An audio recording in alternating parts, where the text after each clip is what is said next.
It's time for a quick look at the markets, and we've got Sital Patel here from MarketWatch. Thank you very much for being here. Hi, Simon. Well, let's have a look at the Asian markets first and see what the Nikkei and the Hang Seng and all those other characters are doing.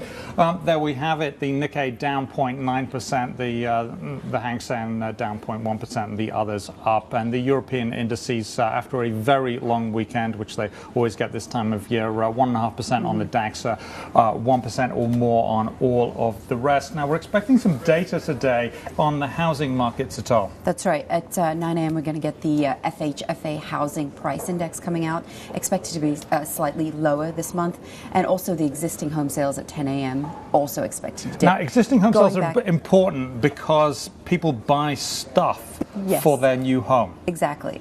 But again, it's expected to be lower because going back to the extreme harsh weather impacting slower demand for sales, and then mortgage rates are going up, so that's also kind of crushing sales out there. It'll be very interesting to see how the market reacts to that. Now, you're looking at three stocks today. Netflix is one of them. What's been happening? Absolutely. They came out with earnings last night. Solid earnings, actually better than expected subscribers. They added 4 million subscribers more, making a total of 48 million subscribers worldwide, which is great. And then they also announced a new pricing that they're going to actually raise prices for their subscribers, but it was actually very clever. They're going to raise prices for new subscribers, and then the old subscribers won't get a pay rise for a generous amount of time. That's what they said. Not a pay rise, a bill rise. A bill rise. Okay, McDonald's, they're falling short with something, not enough cheese in the burger or something. Something like that. Well, they missed expectations, and they've just been suffering from just weak overall sales. They really have some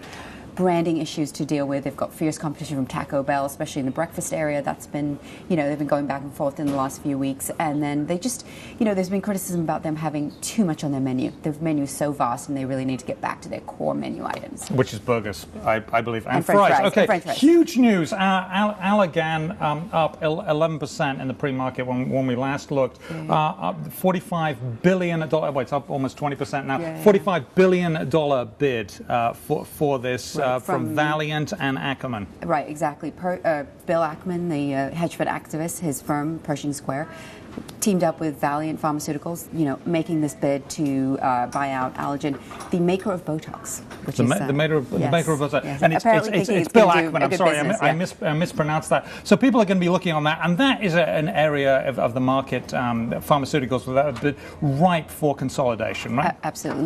We've seen a lot of consolidation and just movement, selling and buying, in the last few months. Okay, we'll have a lot more on that at 10:30 on Money Beat. Thank you very much, Sital Patel of MarketWatch.